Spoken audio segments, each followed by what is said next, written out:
And Abram passed through the land unto the place of Sichem, unto the plain of Moreh, and the Canaanite was then in the land.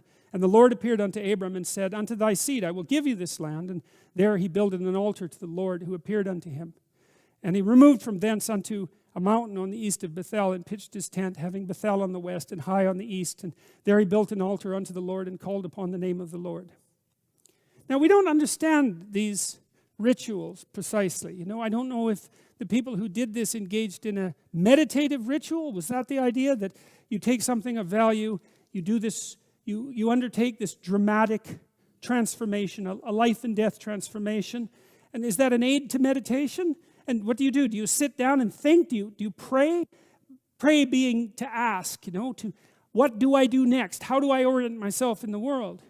It's a useful exercise to do that. I think it's something that people could do every morning. I think it's useful to sit down and think, okay, what's the most important thing I should do today?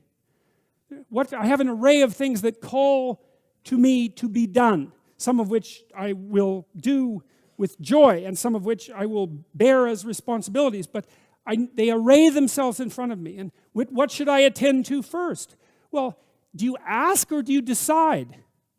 And it seems to me, when I do it, because I do it all the time, I do it every morning, I try to sit down and think, okay, I've got things that I would like to do and things that call to me out of necessity. What do I do first? And it's not so much a decision as it is a question.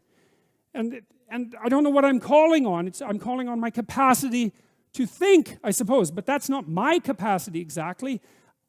I can commune with whatever provides answers, and I can think that that's me thinking, and it isn't that I believe that I can't think. I do believe that I can consciously think, but that's not the same as calling for inspiration. It's not the same process. Just like a dream is not conscious thinking, it's something that happens to you. And that kind of inspiration is also something that happens to you, because I ask myself, well, what's the most important thing I could do next? And then I have an answer to that, but it isn't because I decided exactly. I've decided that I'll do it, whatever it is, and that I want to know what it is. Those are the decisions. But there's an involuntary aspect to the sorting that occurs. And that's the psychological equivalent, I suppose, to this. And I guess the sacrifice is when I feel that I will do whatever it is that calls to be done, then I don't do the other things that I might want to do. And that's a sacrifice.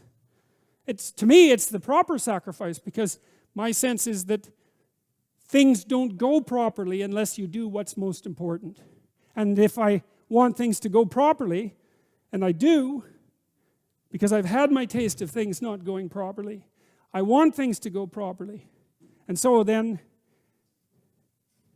it's not so difficult to do what's necessary to do what makes things go properly under those circumstances.